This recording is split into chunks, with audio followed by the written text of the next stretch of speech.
High আমি রূপম। এখন কথা হবে ভিকি জাহেদের সিরিজ চরকির কাজ, যেটার নাম হচ্ছে টিকিট, যেটা ট্রেলার আজকে এসেছে 1 ফেব্রুয়ারি। এই কাজটা চরকিতে আসবে। তো কেমন লাগলো এই ট্রেলারটার ডিউরেশন 2 মিনিটের থেকে কম, কিন্তু একটা পারফেক্ট কম্প্যাক্ট ট্রেলার। এবং এর স্পেলিংটা দেখো, TICKET না, TIKIT।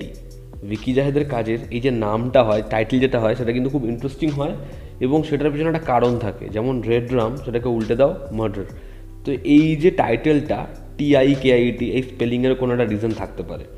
তো এখানে দেখানো হচ্ছে একটা বাস যেখানে অনেক প্যাসেঞ্জার, তাদের মধ্যে কিছু প্যাসেঞ্জারের এমন একটা ঘটনা ঘটে যেটার জন্য একটা বড় ইনসিডেন্ট তৈরি হয়। এবং এই টিকিটটা, এই লটারি টিকিটটা কার কাছে কীরকমভাবে যাবে। এখানে বাসের একদম শেষ সিটে একজন প্যাসেঞ্জার যে অপরজন প্যাসেঞ্জারকে বলছে লটারির টিকিট কাটতে না, তার অনেক টাকা এরকমভাবে সে খুইয়েছে। যেই প্যাসেঞ্জারকে সে বলছে, সে বৃদ্ধ, এই টিকিটটা তার মিলে গেছে, তো সে 50 লক্ষ টাকা পাবে। কিন্তু তাকে দুজন মিলে খুন করে। আরও একজন, যিনি তাকে দেখলে মনে হয় না যে সে কাউকে খুন করতে পারে, বাট সে খুন করে এবং তারই প্ল্যান সম্পূর্ণ। এবার এই 50 লাখ টাকা দুজনে 30 এবং 20 রেশিওতে ভাগ করবে। সেই সময় দেখা যায় বাসে আরও একজন প্যাসেঞ্জার রয়েছে যার সাথে সিয়াম আহমেদের প্রিভিয়াস কানেকশন রয়েছে। সেও তাকে ব্ল্যাকমেল করে, সেও 10 লাখ টাকার দাবি করে। অপরদিকে আরও একজন মেবি লঞ্চের মালিক, সেও তার থেকে 5 লক্ষ টাকার দাবি করে। তো কিভাবে এই টিকিটটাকে অক্ষত অবস্থায় রাখবে এবং হস্তান্তর করবে অন্য একজনের কাছে, অপরজনের কাছে, এরকমভাবে যখন তারা একের পর এক লোককে মেরে বা রাস্তা থেকে সরিয়ে এই টিকিটটা নিয়ে পৌঁছাচ্ছে, আলটিমেটলি কি সে এই টিকিটের দরুন টাকা পাবে। এই নিয়েই হচ্ছে এই ফান রাইড।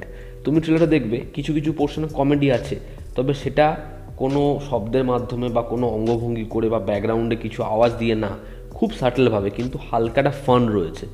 এই ট্রেলারটা ইন্ট্রিগিং, সেটার মধ্যে একটা মজা আছে এবং প্রত্যেকটা ক্যারেক্টার যে কোনো শেডের নয়, ব্ল্যাক বা হোয়াইট, তারা প্রত্যেকে গ্রে, সেটা ট্রেলারে পরিষ্কার।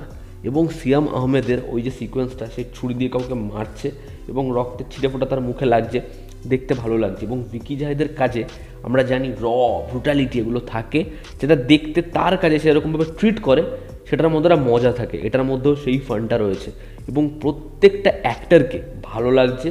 মনে হচ্ছে তাদেরকে ভালো ক্যারেক্টার দেওয়া হবে, তাদের চরিত্রগুলো ভালো লেখা হবে এবং আমি চাইবো সেটা হোক। কারণ ভিকি জাহেদ, সে চরিত্রায়ন খুব ভালো করে। তার প্রিভিয়াস বেশ কিছু কাজ আমার খুব ভালো লেগেছে এবং তার কাজের মেকিং, তুমি রেড ড্রামের মেকিং দেখবে, যেরকম গ্রিনিশ টেন্ট, রেডিশ টেন্ট, যেরকমভাবে ওই নিও নোয়ার ফিলটা ধরে, সেটা খুব সুন্দর, সেটা খুব প্রিমিয়াম হয়। এই ছবির ক্ষেত্রেও সেই প্রিমিয়ামনেসটা রয়েছে। মূলত একদম শেষের যে শটটা, দুটো উইন্ডোতে দুটো ক্যারেক্টার দাঁড়িয়ে রয়েছে লঞ্চের মধ্যে মেবি, সেটা খুব ভালো লাগছে দেখতে। তো প্রিমিয়ামনেস এই ট্রেলারের মধ্যে সুস্পষ্ট।